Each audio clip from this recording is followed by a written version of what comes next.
மீண்டும் உங்களை நாம் சந்திப்பதிலே மிக்க மகிழ்ச்சி அடைகின்றோம். நான் இலங்கையில் இருந்து பதுளை போதனா வைத்தியசாலையில் இருந்து வைத்தியர் டிஷான் வேதநாயகம். இன்று நாங்கள் பார்க்க போகிற விடயம் மலச்சிக்கல் ஏற்படுவதற்குரிய காரணங்கள். அந்த காரணங்களை நாங்கள் இரண்டு மிகப்பெரிய வகைகளாக நாங்கள் பிரிக்கலாம். முதலாவது வகை என்ன?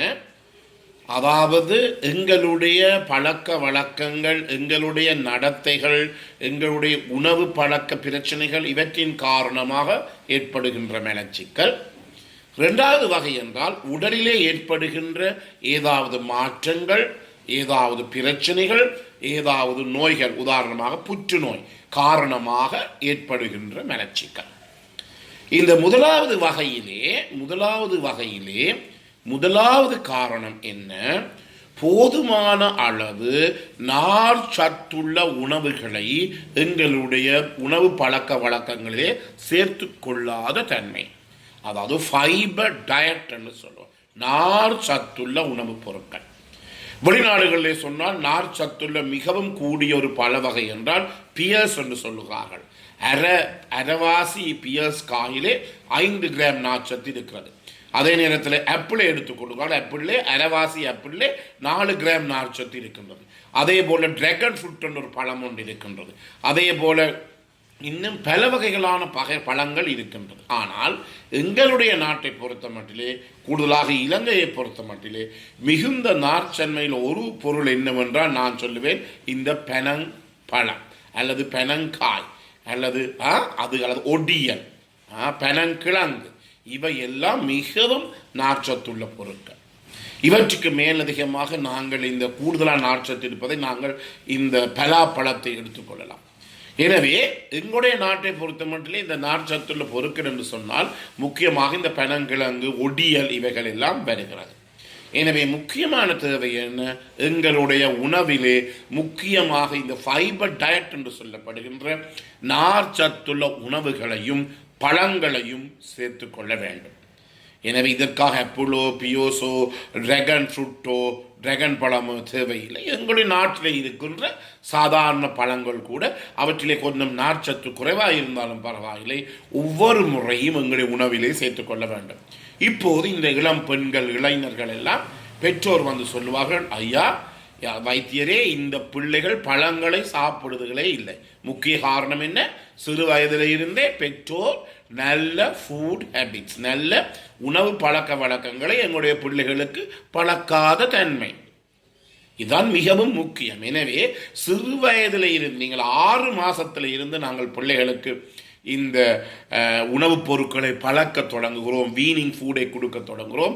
அதில் இருந்து பிள்ளைகளுக்கு ஒவ்வொரு காலை சாப்பாடு, மதியம், இரவு சாப்பாடு, பிறகு ஏதாவது ஒரு பழம், ஒரு வாழைப்பழம், ஒரு அரைவாசி வாழைப்பழம் அல்லது காவாசி வாழைப்பழம் அல்லது ஒரு சின்ன ஒரு பப்பாசி துண்டு, இவற்றையெல்லாம் கொடுத்து பழக்குகின்ற போது இந்த பிள்ளைகள் இந்த பழ வகைகளுக்கு பழக்கப்படுவார்கள்.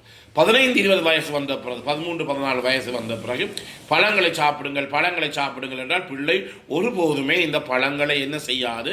சாப்பிடாது. எனவே முக்கியமாக உணவிலே நார்ச்சத்து ஒவ்வொரு முறையும் ஒவ்வொரு உணவுக்கு பிற்பாடும் ஏதாவது ஒரு பழ வகையை குழந்தைகளுக்கும் பிள்ளைகளுக்கும் பெரியவரும் தங்களுடைய உணவு வகையில் சேர்த்துக்கொள்ள வேண்டும். இது மிகவும் முக்கியமானது. இரண்டாவது என்ன பிரச்சனை? போதுமான அளவு நீரை உட்கொள்ளாது. இப்போது என்ன சொல்லுகிறது? நவநாகி உலகரே நீர் குடிப்பதில்லை, நீருக்கு பதிலாக ஃப்ரூட் ஜூஸ், குளிர்பானங்கள் மிகவும் பயங்கரமானது. உங்களுக்கு தெரியும், இந்த ஃப்ரூட் ஜூஸ்லே ஃப்ரக்டோஸ் எனப்படுகின்ற ஒரு வெல்லம் இருக்கின்றது. இது ஈரலுக்கு பாரதூரமான பாதிப்பை ஏற்படுத்தக்கூடிய ஒன்றாக இருக்கின்றது. எனவே இவற்றை பாவித்தால் எவ்வாறு ஒரு மதுவை குடிக்கின்ற போது ஏற்படுகிற பிரச்சனை தான் இந்த பழச்சாறுகளை குடிக்கின்ற போது எங்களுடைய பிள்ளைகளுக்கு ஏற்பட போகிறது.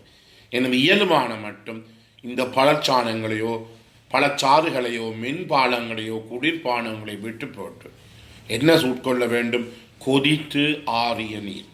காலையிலே எழும்பி 2 லிட்டர் கொதித்து ஆறிய நீரை பருக வேண்டும். நான் இப்போது காலையிலே எழும்பி 2 லிட்டர் கொதித்து ஆறிய தண்ணீரை குடித்து போட்டு தான் உங்களுடன் பேசிக்கொண்டு இருக்கின்றேன்.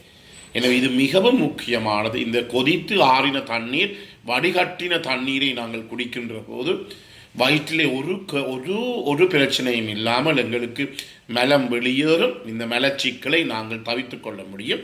எனவே கொஞ்சம் கொஞ்சமாக பழகி கொள்ளுங்கள். இப்போது இளைஞர்கள் பெண்கள் தண்ணீர் குடியுங்கள் என்று சொல்லிட்டால் ஒன்று சொல்லுவார்கள், தண்ணீரை குடித்தவுடன் எங்களுக்கு குமட்டி கொண்டு வருது, பாந்தி வார மாதிரி இருக்குது, அருவெருப்பாக இருக்கிறது.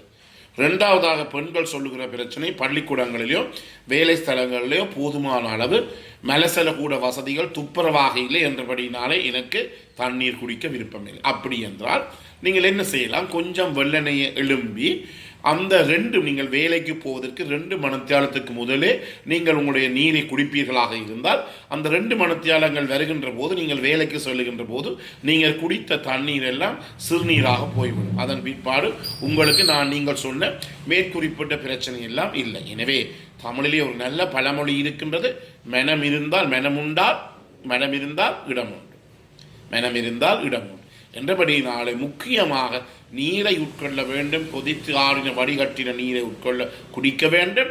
அதே நேரத்திலே இந்த பழச்சாறுகளை தயவு செய்து குடிப்பது நிப்பாட்டிக் கொள்ளுங்கள். அண்மையிலே கூட ஒரு பெண் கர்ப்பிணித்தாய் என்னிடம் வந்தார். அவர் எனக்கு சொன்ன ஒரு விடயம் என்ன, நாங்கள் இப்போது என்னுடைய மகள் ஐயா டாக்டர் ஒருபோதுமே இந்த தண்ணீரை குடிப்பது கிடையாது, பழச்சாறுகளைத்தான் என்னுடைய மனைவி குடித்து கொண்டிருக்கிறார். என்ன மென்பானங்களுடைய பேர் அவர் சொன்னதை கேட்டேன்.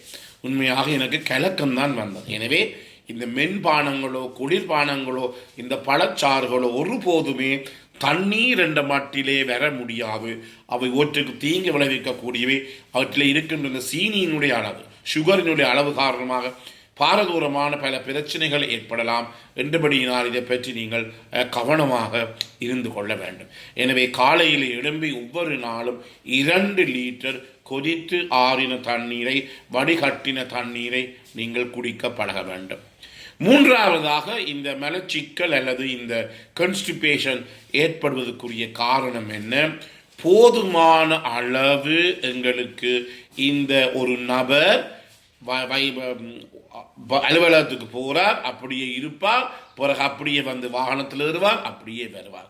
சொல்லுகிறார்கள் நாட் மூவிங் இனஃப் அல்லது செடன்டரி லைஃப், அதாவது கூடுதலாக நடப்பது ஒன்றும் இல்லை, ஒரு இடத்திலேயே இருப்பது.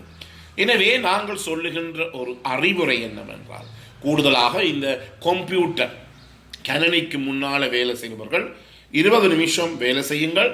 20 நிமிஷம் முடிந்த பிறகு எழும்பி ஒரு 5 நிமிடம் அங்கால பார்த்து இங்கால பார்த்து வெளியிலே பார்த்து திருப்பி வந்து உட்காருங்கள். திருப்பி இன்னொரு 20 நிமிஷம் வேலை செய்யுங்கள், எழும்புங்கள், நடவுங்கள், வந்திருங்கள். இது மிகவும் முக்கியமானது. இந்த செடன்டரி லைஃப், அதாவது ஒரு இடத்திலே இருந்து வேலை செய்கின்ற இந்த வாழ்க்கை மிகவும் பாரதூரமான பிரச்சனை ஏற்படுத்தக்கூடியது. எனவே நாங்களும் அதே மாதிரி நாங்கள் கூடுதலாக வைத்தியசாலையில் இயல்பான மட்டும் நாங்கள் நடந்து தெரிவோம். 4 கிலோமீட்டர் நடப்போம், அவ்வளவு தூரம். ஒரு விடுதியிலேருந்து இன்னொரு விடுதி, இன்னொரு விடுதியிலேருந்து இன்னொரு விடுதி, கன தூரம் நாங்கள் நடப்போம். அதே நேரத்தில் நடக்கின்ற போது இந்த தூக்கிகள் லிஃப்டை பாவிக்க வேண்டாம். எப்போதுமே படிக்கட்டுகளே பாவியுங்கள்.